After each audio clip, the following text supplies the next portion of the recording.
यामध्ये मी नाही तर पूर्ण गाव आणि आमचं पूर्ण कुटुंब या आंदोलनामध्ये सहभागी आहे आणि इथे आज विविध गावाहून सुद्धा लोक सहभागी आहेत या आंदोलनामध्ये। पण तुझी 12वीची परीक्षा आहे, महत्त्वाचा दिवस आहे हे, ज्या काळामध्ये मानसिकदृष्ट्या स्टेबल असावं लागतं परीक्षेला जाताना। मान्य आहे की हे सगळं होत असताना देखील मग तू 12वीची परीक्षा पण देतेस। मी त्या दिवशी पण म्हणलं होतं परीक्षा म्हणजे माझे वडील आमच्यासाठी इतकं होते की त्यांच्या पुढे आम्हाला म्हणजे दुसरं काही दिसतच नव्हतं आणि जर आज ते आमच्या सोबत नाहीये, त्यांच्यावर जो अन्याय झालाय त्याविरुद्ध आम्ही फक्त न्याय मागतोय आणि झालेल्या घटनापासून आज देखील आम्ही एकच मागणी करतोय की माझ्या वडिलांना लवकरात लवकर न्याय द्या आणि मला आज घडीला हे वाटतंय की माझ्या परीक्षेच्या पुढे सुद्धा माझ्या वडिलांना न्याय मिळणं ही खूप मोठी गोष्ट आहे। पण या मागण्या अनेक तुला पण माहित होत्या, तू अनेक दिवसापासून या यंत्रणेमध्ये लोकांना मागणी करतेस, व्यासपीठावरनं सुद्धा तू या संदर्भात जाहीर बोलली होतेस की कोणत्या प्रामुख्याने मागण्या आहेत की ज्या देशमुख कुटुंबीय म्हणजे तू स्वतः, तुझे घरचे सदस्य आणि अगदी गावातले लोक देखील मागत असताना प्रशासन पूर्ण करत नाही। जे अशा बऱ्याच काही मागण्या आहेत, सध्या एक आरोपी फरार आहे किंवा सरकारी वकिलाची मागणी असेल, अशा बऱ्याच खूप मागण्या आहेत किंवा एक मुख्य पॉइंट आहे जो चाचानी मांडला आहे बी टीमचा किंवा जो सह आरोपी आहे त्या अशा म्हणजे ज्या पहिल्या दिवशीपासून आमच्या त्याच विनंत्या आहेत त्या आज देखील पूर्ण झालेल्या नाहीयेत। 2 महिने झालं तरी पण त्या पूर्ण होत नाहीयेत। त्यासाठी आम्हाला हे उचलावं लागलेलं पाऊल आहे आणि त्यासाठी खूप जणांचा सहभाग आहे। मुख्यमंत्र्यांच्या भेटीला देखील तुम्ही गेला होता, मुख्यमंत्र्यांनी दिलेला जो शब्द आहे तो आतापर्यंत पूर्ण झाला नाही का आणि त्यांनी दिलेला शब्द मग नेमकं उपोषणाला का बसावं लागतंय? म्हणजे आम्ही तर त्याच शब्दावर आजपर्यंत ठाम आहोत आणि नंतर पण आम्ही त्या शब्दावर ठाम राहू।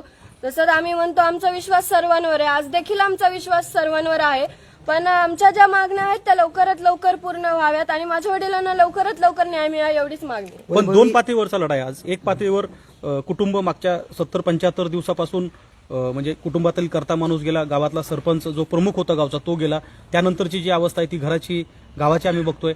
अशा पातळीवरती आता हे कठोर पाऊल आहे, म्हणजे अन्नत्याग आंदोलन करणं हे कठोर पाऊल आहे। मग हे होत असताना दोन्ही बाजूने त्रास होतो।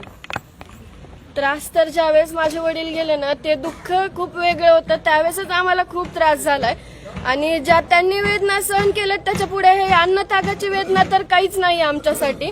म्हणून आणि जे आज तुम्ही म्हणताय गावातल्या वेदना आम्ही तुमच्या कुटुंबाकडे बघतोय, हे दुःख खूप मोठं आहे आणि त्यांच्यावर जो अन्याय झालाय त्यासाठी आता मला तर असं वाटतं की तुम्ही लवकरात लवकर न्याय द्या, नाही तर माझे बाबा तरी आम्हाला वापस आणून द्या। वैभवी, आज एकीकडे तुझा पेपर आहे, दुसरीकडे आंदोलन करावं लागतंय, राज्याच्या मुख्यमंत्र्यांकडे काय मागणी असणार आहे? आज आम्ही आंदोलन करतोय म्हणजे मी आज 12वीला आहे, पण इथं आलेले अनेक जण त्यांचं शेतातील काम असेल किंवा त्यांचा व्यवसाय असेल ते सर्व सोडून ते इथं येत आहेत, ही खूप दुर्दैवाची गोष्ट आहे आणि आपण स्वातंत्र्य असताना आपणच न्याय मागतोय। ज्यावेळेस एका व्यक्तीवर अन्याय झालाय त्याला न्याय जर भेटत नसेल तर याच्यापेक्षा दुर्दैवाची गोष्ट कोणती दुसरी नाहीये। आंदोलन केल्यानंतर कारवाई होती असं एक समीकरण तयार झाले का?